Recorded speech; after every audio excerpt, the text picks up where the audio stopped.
जयगुरु दायित्व रास्ता साइड लोक मैनेज कर गाड़ी आसुच तीन जन एक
भाई ये उपस्थित रही से उद्यम आक्रांत परिश्रम ये अकाल परिश्रम आज उद्भिद कर 25 वर्ष भितर खूब सुंदर भाव में जो उत्सव परिपालन होचे आम मैंने आनंद अच्छु तार मूलरू आम 2 जन उन्नत धरण गुरु भाता को हर स्वर्गत आमर जी कि रघुनाथ स्वाई भाई एवं जदुनाथ लोहार भाई ये 25 वर्ष आम हरइचु बहुत भक्त लोक सी सत्संग संभाली दिखती टोटाल समस्त कर्म से परिचालती निर्विघ्न भाव एवं निरलस भाव से आम मैंने आज आसी समस्ते उत्साह सहित उद्दीपनार सहित तांकरी कथा को मथारे बहन करी आम जीवन को सरस सुंदर करने सहित आम परिवेश को परिवार को सरस सुंदर कर जो प्रयास आम मान को आज आम पाखे ठियाई आम पाखे आ भय ना आम पाखे आम मालिक ठियाई आम पाखे सब मोर जड़े मालिक अच्छा से मालिक को भरसा करी आम मैंने समस्ते आज आसतु यही महास्रोत सामिल हुई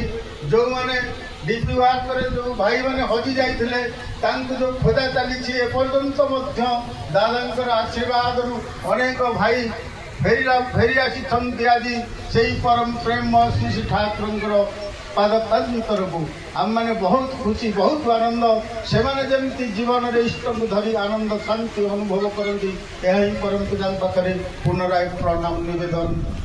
जहाँ समय सीमित भीतर दादा अच्छा आम शुणा महाभक्ता आम शुणी आनंदित हवा जय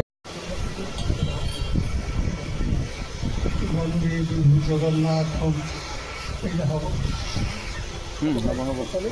समय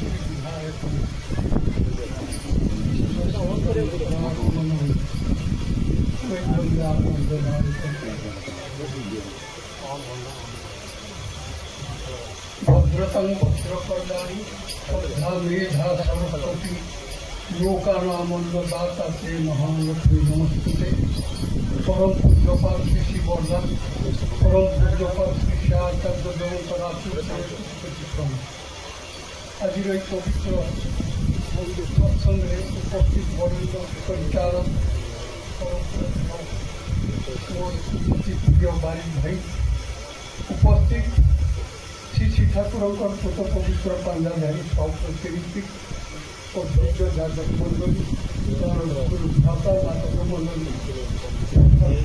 सत्संग समस्त बोर्ड हाथ बहुत भल लगे जो परिवेश से मनोरंजन जीवजंत पक्षा थे मनीष बहुत टाणे ना कमर जोड़ा को मुझे देखी प्रथम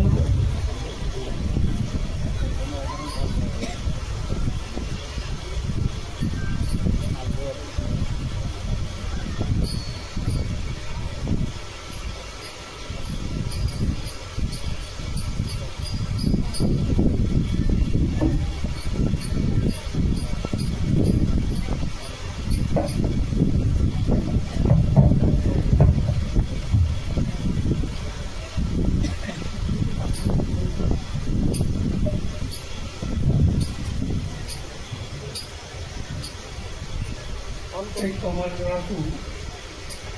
क्या उत्पत्ति क्या प्रथम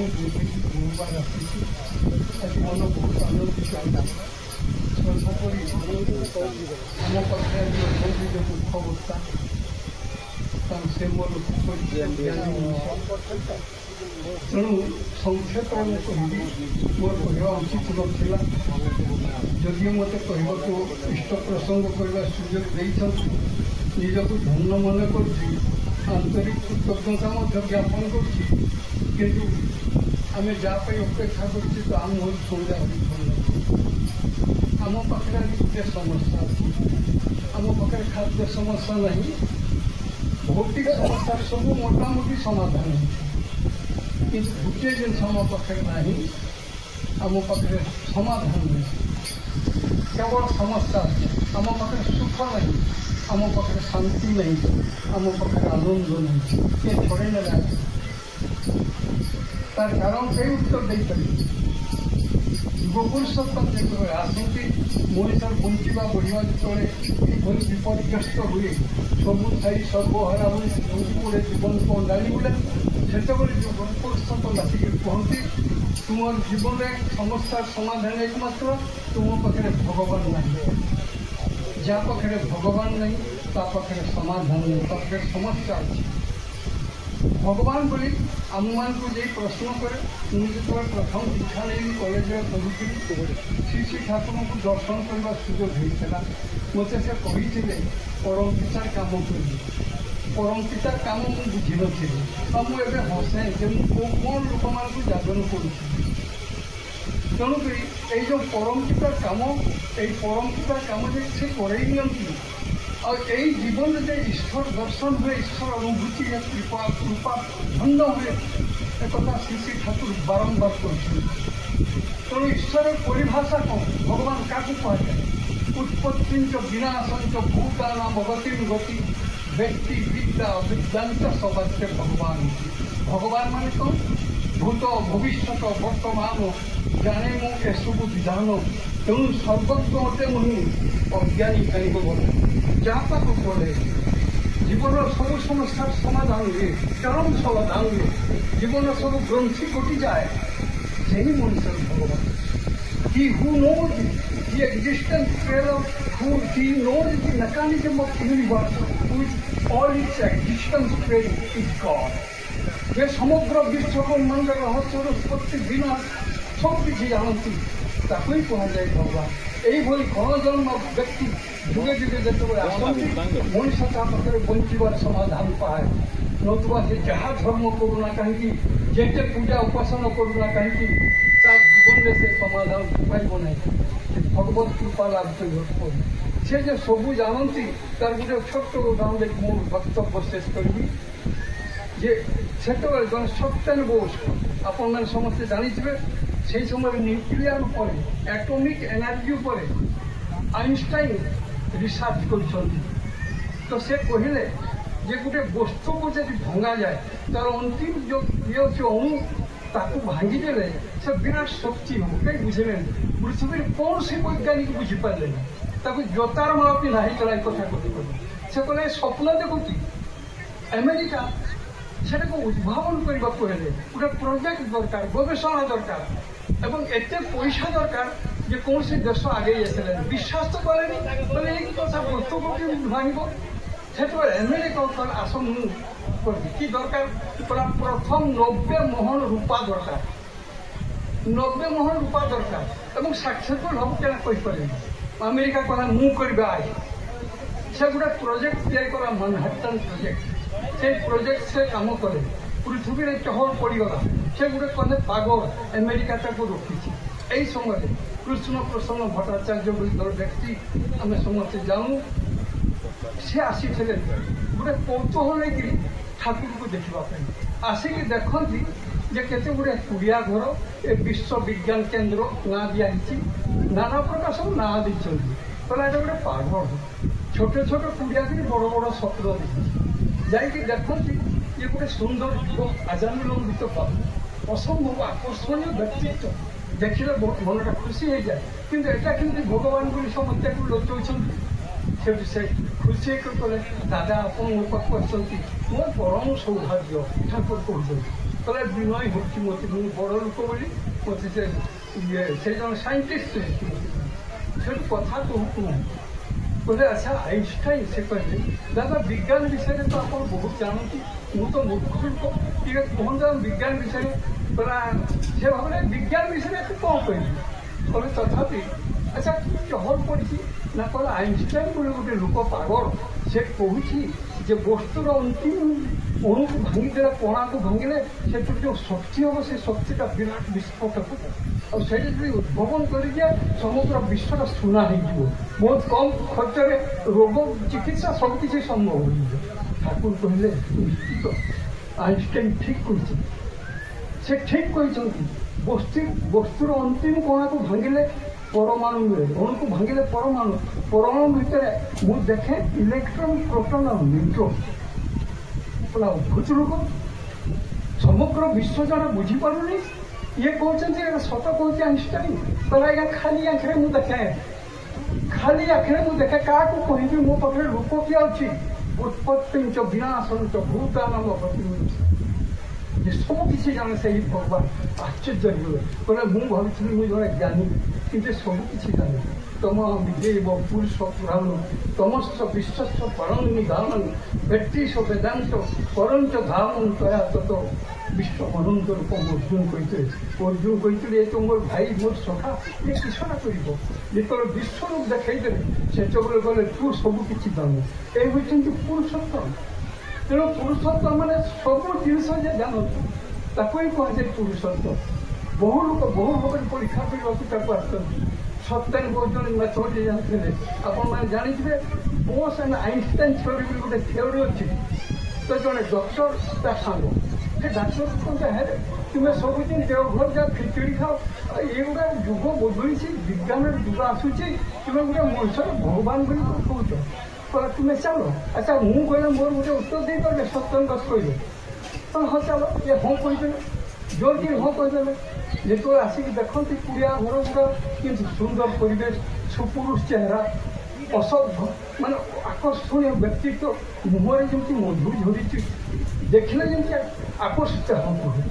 ତାପରେ ଇଏ କି ଉତ୍ତର ମୋର ଦେବେ, ତ କିଛି ଜାଣନ୍ତିନି। ସେଠୁ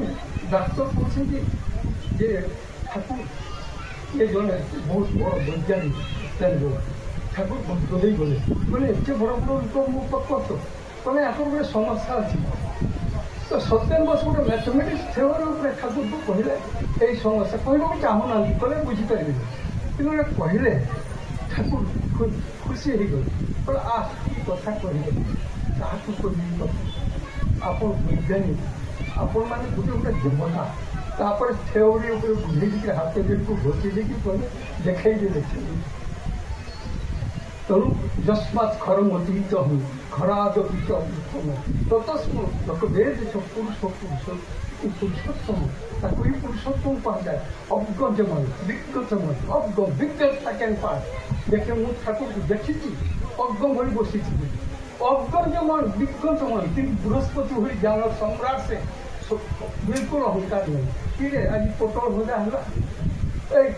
কি তরকারি খাইছি, এই হচ্ছে ঠাকুর পুরুষোত্তম। অজ্ঞ যেমন বিজ্ঞ তেমন অজ্ঞ বিজ্ঞের থাকেন পার, জ্ঞান বিজ্ঞানের পারে থেকেও পরম পুরুষ ধৃতি সবার। যে মুহূর্তে অজ্ঞ তুমি সেই মুহূর্তে জ্ঞান প্রবীণ, জ্ঞান বিজ্ঞানের পারে থেকেও পরম পুরুষ চিররবী। শিশির দাদা ଥିଲେ, ଦାଦାଙ୍କ ପାଖକୁ ମୁଁ ଥରେ ଯାଇଛି। ମୋର ଜଣେ ସାଙ୍ଗ ଥିଲେ ପାଣିଦା, ତାଙ୍କ ଦୁଇ ଝିଅ, ଗୋଟିଏ ଝିଅକୁ ବାହା ଦେଲେ, ଆଉ ଗୋଟେ ଝିଅ କଳା ହାତକୁ ପତଳା। 5-6ଟା ବର ଆସିକି ଭାଙ୍ଗି ଦେଇଛି। ସବୁବେଳେ ତ ମେକଅପ୍ ଦିଅନ୍ତୁ, ତ ସେଦିନ ଗୋଟେ ବର ଆସିବ କାଲି ଆସିକି ସତ୍ସଙ୍ଗରେ ବସିକି କହନ୍ତି ମନ୍ତ୍ରୀ ପାଣିବା ମନଟା ବଡ଼ ଦୁଃଖ କହିଲା, ହେ ସେଠି ଏମିତି କଥା କୁହନ୍ତୁ ନାହିଁ କୁହନ୍ତି ନା, କେତେ ଝିଅଟାକୁ ସଜାଇବି ମେକଅପ୍ ଦେବି, ବର ଭାଙ୍ଗି ଯାଉଛି, ଆଉ ଜଣେ ଖବର ଦେଇଛି ଓ ଡାଇନି ମାଧ୍ୟମରେ କାଲି ଆସିବାକୁ ଦେଖିବ, ଖବର ତ ନାହିଁ ତୁମର ଖବର ନା ହେବ କି ନାହିଁ ସବୁ। ସେଠୁ ତାର ଆଗର କଥା କହୁଛି ଯେ ଆଉ ଗୋଟେ ଆସି ଯେତେବେଳେ ଆସିଲା ଏଇ ଲୋକଟା ଯେତେବେଳେ ଖବର ଦେଲା ସେଇ କଥା ମୋତେ କହୁଛନ୍ତି ସେ ଆସିବ ବୋଲି। ଆଉ ମୋର ହଉନି, ତୁମକୁ ଚାଲୁଛେ ଦାଦା ପାଖକୁ ଯିବ। ଦାଦା ପାଖକୁ ଯେତେବେଳେ ଗଲି ଶିଶି ଦାଦା ଆଚାର୍ଯ୍ୟକୁ ଆଜ୍ଞା ମୋ ଝିଅର ଏମିତି ସବୁ କହୁଛନ୍ତି କି ବলছে। ମୁଁ କହିଲି ଦାଦା ତାଙ୍କ ଝିଅରେ ବଡ଼ ହଉନି। ଆଚାର୍ଯ୍ୟ ଦାଦା ହସିଲେ, ଆଶ୍ଚର୍ଯ୍ୟ କଥା, ଜଣେ ଦୁଃଖର କଥା କହୁଛି, ଆଚାର୍ଯ୍ୟ ବହୁତ ସତ୍ୟ ନାହିଁ, ମୋତେ ବି ସେଟା ଖରାପ ଲାଗିଲା। ଆରେ ସେ ଦୁଃଖର କଥା କହୁଛି ବହୁତ ହସିଲା ପରେ কি କହିଲେ খুব টাড়ি হবে, খুবই টাড়ি হবে, খুবই ভালো করে হবে। সে আসিলা বেলে মতো ସବୁବେଳେ କହନ୍ତି ଦାଦା ମୋତେ ଅପମାନ କଲେ, ମୋତେ ଇନସଲ୍ଟ କଲେ, ଦାଦା କାହିଁକି ହସିଲେ, ମୁଁ ବିରକ୍ତ ହେଇକି କାନ୍ଦିବେ କି। ଆଶ୍ଚର୍ଯ୍ୟ କଥା, ତାପର ଘଟଣା କହୁଛି। ଆସିଲା ଗୋଟେ ଖବର କାଲି ଆସିଲେ ସେ ଦେଖିବା ପାଇଁ, ଏମିତି ହେବ ମୁଁ ଦାଦା କହିଛନ୍ତି ହେବ। ସେଠି ଆସିଲେ, ଆସିକି ଗାଡ଼ି ଧରିକି ସ୍ୱାମୀ ସ୍ତ୍ରୀ ଆସିଛନ୍ତି, ଆସିକି କହିଲା ଏଇଟା ମୋର ହେଇଗଲା ଝିଅ ପସନ୍ଦ। କହିଲା ଆପଣ ସିନା ପସନ୍ଦ କଲେ, ଆପଣଙ୍କର ପୁଅ ପୁଅ କ'ଣ କରିବ, ମୁଁ ସବୁ କରିବି। ସେ କହିଲା କେବେ 28 ତାରିଖ, ମାତ୍ର 28 ଦିନ ଗୋଟେ ଡେଟ୍ ଦେଲେ, ମାସେ ବି ଦେଲେ, ଏଇ ତାରିଖରେ ବିବାହ କରିବାକୁ ପଡ଼ିବ। କହିଲା ଆଜ୍ଞା ଗୋଟେ ଝିଅକୁ ବିବାହ ଦେବାକୁ ହେଲେ 6 ଲକ୍ଷ ଟଙ୍କା ଦରକାର ସେତେବେଳେ। କହିଲା ମୁଁ ସବୁ ଦେବି, ମୁଁ କଲ୍ୟାଣ ମଣ୍ଡପ ଠିକ୍ କରିଦେବି, ଟଙ୍କା ପଇସା ମୁଁ ସେଠି ଦେବି, କିନ୍ତୁ ଏଇ ଡେଟ୍ରେ ବିବାହ ହେବା ଦରକାର। ହେଇଗଲା ବିବାହ, ତା ଘରକୁ ବି ମୁଁ ଯାଇଥିଲି। ଗୋଟିଏ ପୁଅ ଚାକିରି କରେ, ବାପା ଚାକିରି କରେ, 3 ମହଲା ବିଲ୍ଡିଂ ଦେଖିବାକୁ ସୁନ୍ଦର। এই আচার্য কবি ধ্যানে তুমি কাব্যে নিষ্ঠল, বিজ্ঞান মানুষে তুমি প্রজ্ঞায় থাকছ, ইতিহাস তত্ত্ব হয় তব গুণগানে, সর্বলোকে থাকি তুমি ভক্ত লোকে জানে। কারণ ভক্ত হৃদয় তুমি আমি পরম সৌভাগ্য তাকে গ্রহণ করছি। জীবনের ভুলি সমস্যা নাই, যে সমস্যা নেই কেউ কলে তার পাখে সমাধান নেই। অসংখ্য অনুভূতি, অসংখ্য কাহিনী আমি শুনিছু শুনবু, ତେଣୁ ଆମେମାନେ ପରମ ସୌଭାଗ୍ୟବାନ। ଏଇ ଯେଉଁ ଯୁଗ, এই যুগ কলির যুগ, কলহর যুগ, দ্বন্দ্বর যুগ, বৈরাগ্য, অসহযোগিতা, অসহমর্মিতা, আত্মকেন্দ্রিকতার মଣିষ প্রত্যেকটি মଣିষ আজ